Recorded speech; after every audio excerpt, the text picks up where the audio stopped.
warahmatullahi wabarakatuh.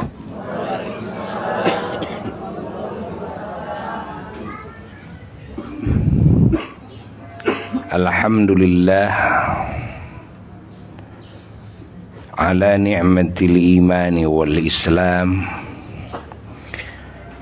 Allahumma salli wa sallim wa barik ala sayyidil anam, sayyidina wa nabiyyina wa habibina wa syafi'ina wa maulana Muhammad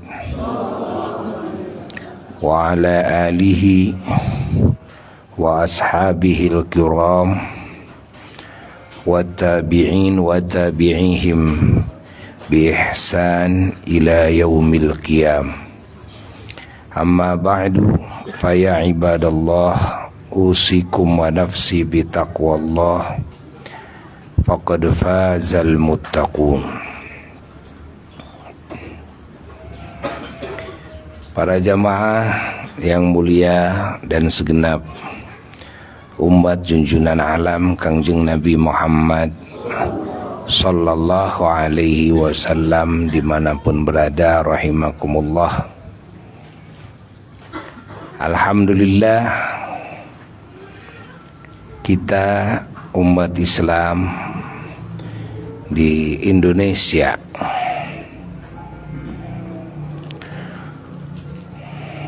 ada dalam lindungan Allah, ada di dalam kelancaran, ada di dalam keselamatan, dan juga alhamdulillah ada di dalam berbagai kebaikan-kebaikan, dan juga ada dalam kesatuan persatuan, ada dalam keamanan. Kita wajib bersyukur kepada Allah Jalla Jalaluhu wahdah, bahwa Allah subhanahu wa ta'ala menjaga umat Islam yang ada di Indonesia ini, walaupun masih harus kita meningkatkan, dan juga kita masih harus merehab kerusakan-kerusakan dalam sel-sel agama, baik dalam individu, dalam diri masing-masing muslim, maupun di dalam hubungan muslim, dalam kehidupan,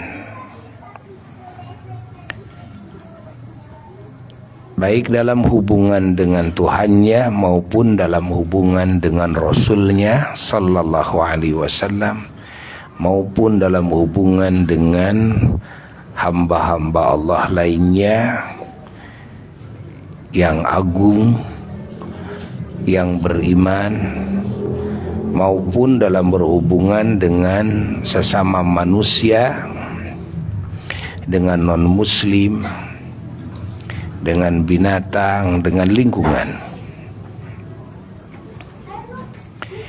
Masih banyak yang harus dibenahi, yang masih banyak yang harus diluruskan, masih banyak yang harus dibina. Namun di sisi lain kita wajib bersyukur kepada Allah dengan banyaknya anugerah yang Allah anugerahkan kepada umat Islam. Di antara anugerah yang Allah anugerahkan kepada umat Islam, bahwa kita umat Islam bangsa Indonesia oleh Allah dihadirkan di tanah yang subur, yang mana kita bisa mencari kehidupan dari kesuburan tanah ini dengan cara bercocok tanam. Dari Sabang sampai Merauke, tanah bangsa Indonesia ini sungguh sangatlah subur. Jadi tinggal umat Islam itu rajin bercocok tanam, rajin bertani, maka tidak akan kekurangan makanan dan subur dengan air. Asal tinggal menggali sumur dan menjaganya, dan juga merawat solokan-solokan, merawat sumber-sumber air, merawat Citarum, ya, dirawat. Kalau dirawat betul-betul, maka umat Islam di Indonesia ini tidak akan kekurangan air.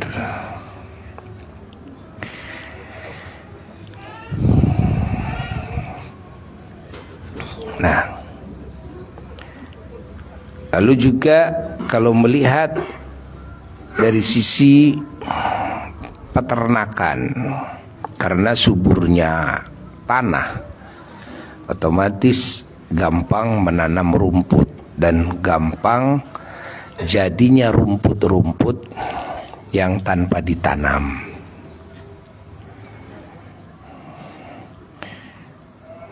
Untuk peternakan juga hal yang gampang bagi bangsa Indonesia. Dalam perikanan juga sama. Bagi umat Islam di Indonesia, baik yang sifatnya ditanam maupun yang sifatnya liar, selama dijaga airnya agar ikan-ikannya tidak lari ke tempat yang nyaman bagi mereka, agar ikan-ikannya tidak mati, dijaga, maka di sungai-sungai, di apalagi danau-danau, ya, tidak akan kekurangan ikan, tidak akan kekurangan ikan, karena terjaga airnya. Sekarang banyak sungai-sungai yang di situ nggak ada ikannya, bukan karena tidak ada ikannya, tapi karena ikannya sudah tidak nyaman lagi tinggal di situ. Ikannya pindah, tidak bisa bertelur di situ, tidak bisa beranak di situ, pindah ke tempat-tempat yang nyaman bagi mereka. Sekarang Citarum sudah dirusak dengan kimia dari pabrik, dari limbah-limbah. Nah, ini bagian dari kejahatan manusia yang merusak tatanan kehidupan hewani. Ya, nah ini kan berpengaruh kepada kehidupan manusia juga. Manusia jadi kebingungan air buat mandi, buat minum, ya, buat hal-hal lain, hal-hal penting. Maka kita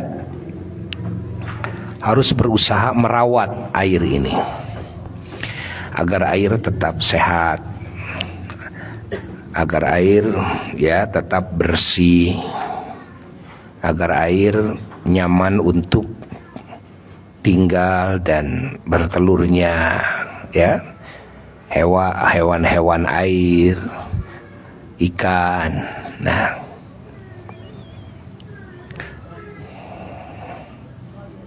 terus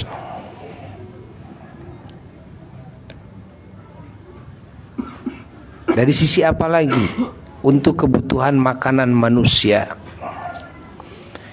segitu aja cukup. Apalagi kalau ditambah ya dari lautan. Indonesia itu punya lautan yang kaya dengan ikannya yang seringkali dicuri oleh negara-negara tetangga, ya, oleh negara-negara lain.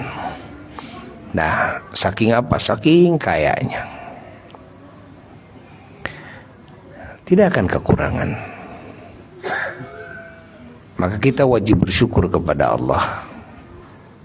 Jadi tinggal membangun ya semangat di dalam bekerja, dalam mencari nafkah, dan juga membangun keahlian dalam bercocok tanam, keahlian dalam beternak, penggemukan di dalam apalagi ya ternak ikan, nanam ikan, ya keahlian dalam cara mencari ikan, ya bahkan kalau di daerah-daerah sawah-sawah seperti kita, ya dari zaman dahulu leluhur kita sudah menjadi budaya ngurek. Kenapa? Karena sawah-sawahnya banyak apa? Banyak belutnya. Ya, insyaallah itu untuk lauk pauknya. Ya, makanan pokoknya, buah-buahannya. Yang penting kita menjadi ya muslim itu harus rajin. Ya, harus rajin bekerja. Bahkan sekarang dengan cara menanam dengan media yang sederhana, tanpa dengan lahan yang luas, ya, dengan kaleng-kaleng bekas tuh. Sekarang sudah banyak contoh-contoh orang-orang yang rajin, yang patut ditiru oleh kita. Ini yang patut ditiru. Jadi kalau cerita bangsa Indonesia kesusahan makanan, sebetulnya bukan krisis makanan. Kalau kesusahan air, bukan krisis air, ya, tapi krisis semangat dalam bekerja, krisis keahlian, ya. Kalau semua bangsa Indonesia giat bekerja, dari kecil sudah dilatih bekerja, bukan dilatih ngoprek HP aja sampai gede gitu aja, atau cuma main-main aja, bersenang-senang, tapi dididik bekerja, dididik keahlian dalam bertani, dalam beternak, dalam penggemukan, dalam apa lagi ya, menanam ikan dan sebagainya, tidak akan ada yang kekurangan. Yang kedua, krisis itu adalah krisis yang besar di Indonesia khususnya, Buya tidak berbicara di dunia ya, adalah krisis matematika akliyah. Matematika akal dalam kehidupan. Maksudnya banyak yang tidak sesuai dengan matematika akal sehat. Kenapa terjadi ya, genangan. Kenapa terjadi banjir?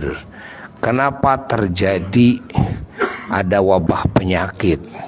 Dari hasil ya, dari sebab sampah-sampah yang menumpuk menjadi tempat lalat, tempat bakteri dan sebagainya. Nah, genangan-genangan yang menjadi tempat bertelurnya nyamuk-nyamuk, DB dan sebagainya. Itu kan dari kesalahan-kesalahan manusia. Salah apa? Salah dalam perhitungan.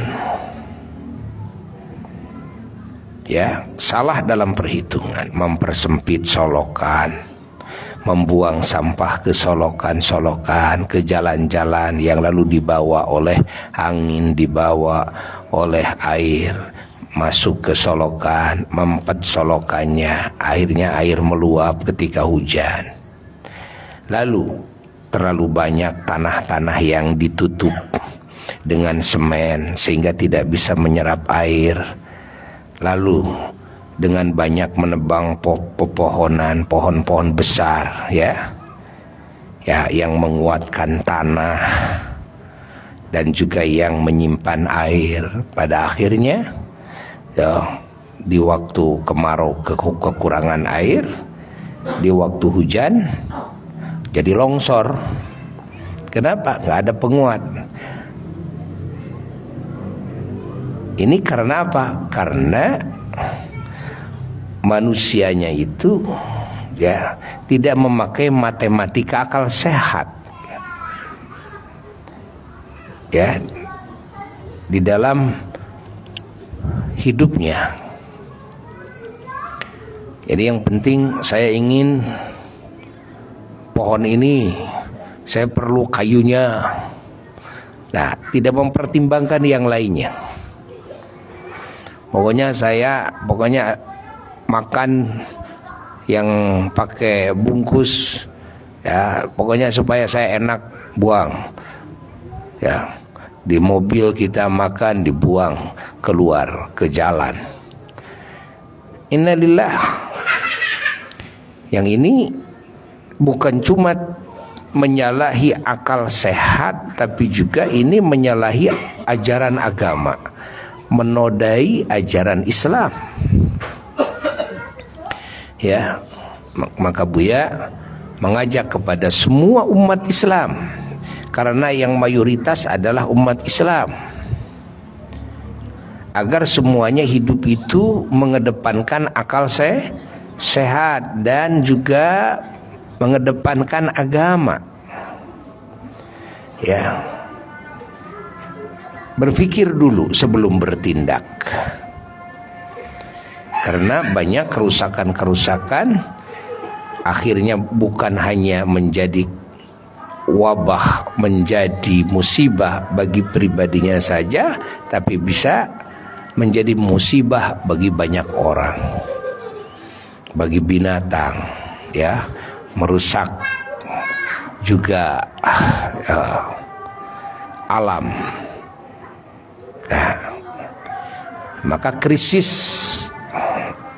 ini yang sebetulnya yang sekarang sedang terjadi. Beda dengan negara lain yang susah, nanam aja susah jadinya.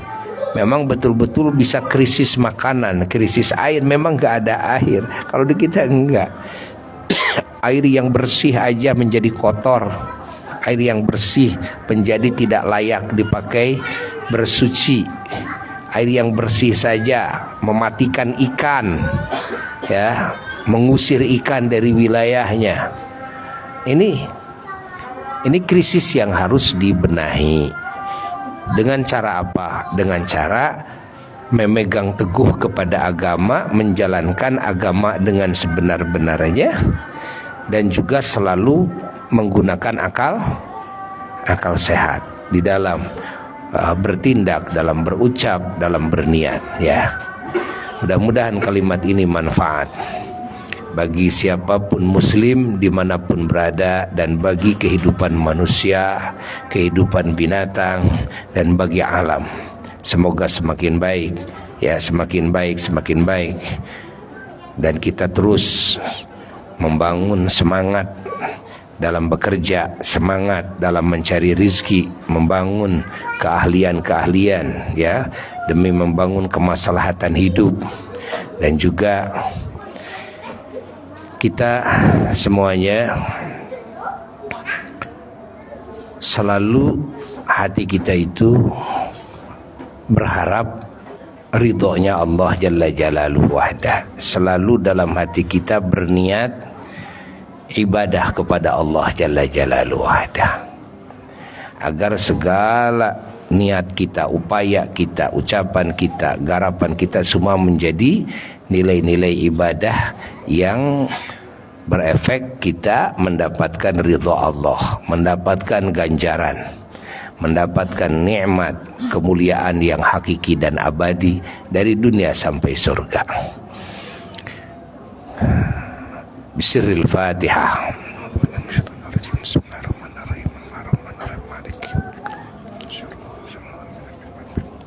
Amin. Wassalamualaikum warahmatullahi wabarakatuh.